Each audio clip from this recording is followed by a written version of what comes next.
Привіт! Сьогодні пропоную знову намалювати сову.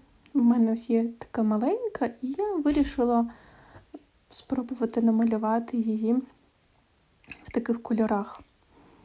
Спочатку я намочу фарби, які мені будуть потрібні. Це відтінки жовтого, коричневого, який я маю, і також темно-сірий.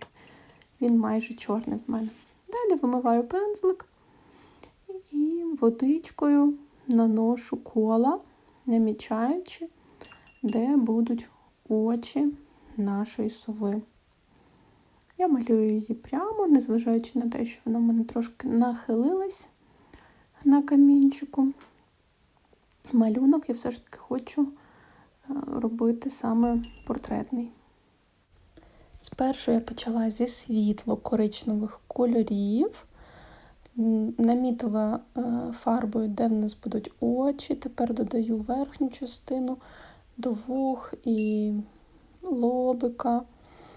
А тепер переходжу до нижньої частини, до тіла нашої пташки.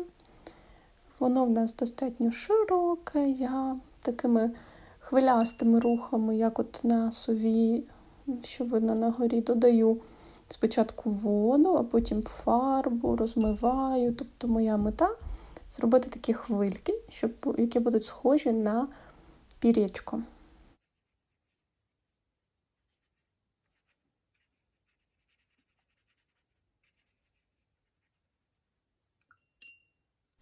Тепер я хочу додати ніжки. Беру спершу коричневу фарбу, вона мені виглядає засвітленою, тому я беру темно-сіру і додаю в цих місцях, де будуть ніжки. Так як в мене ще достатньо багато води на папері, то фарба достатньо сильно розплилась.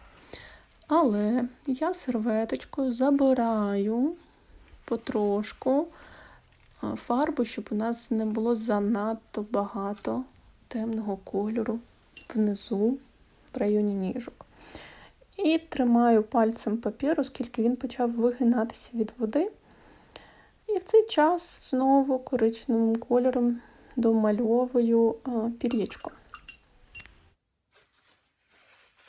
Тут я бачу, що сіра фарба продовжує текти, тому я знову серветочкою забираю зайву фарбу і додаю коричневою, для того, щоб не було занадто білим. І ось так продовжую.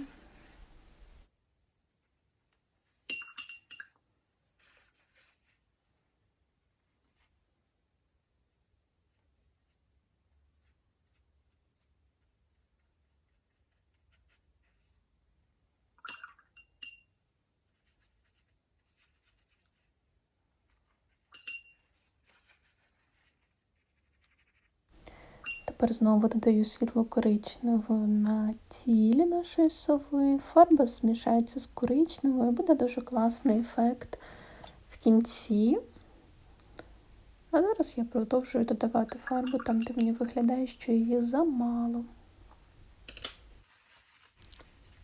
Перед тим, як малювати темною фарбою очі, я промокну зайву воду серветкою, щоб фарба занадто не розтікалась. Тепер набираю темно-коричневу фарбу і намічаю наші кола більш виразно.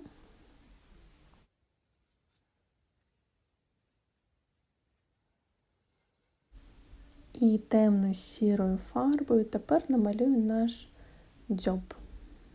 Це звичайна форма ромба.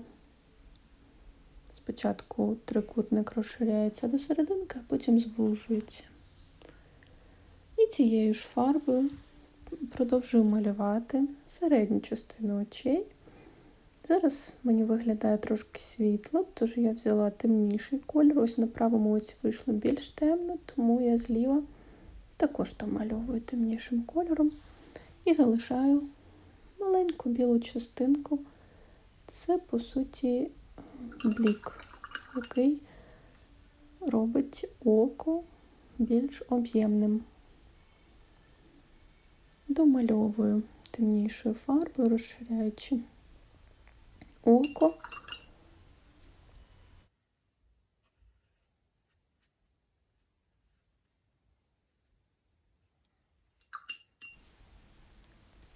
А тепер більш темним коричневим кольором додаю акценти в верхній частині голови.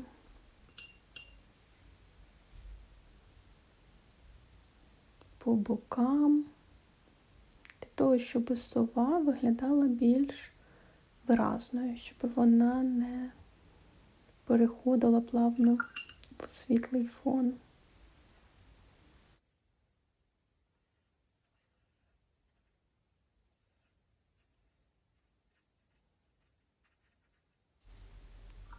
Тепер я залишу сову на деякий час висохнути.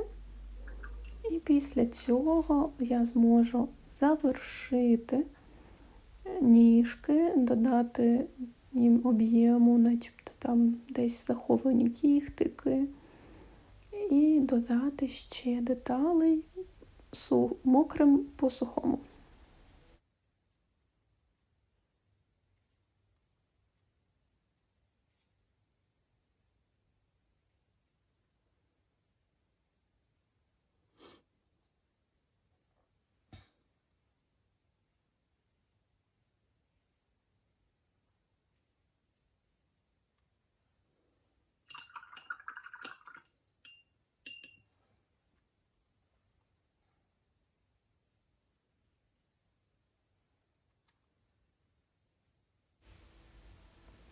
Ось така сова в нас вийшла. Я буду вам вдячна за підтримку, лайк і коментар. Ну і, звісно, підписку.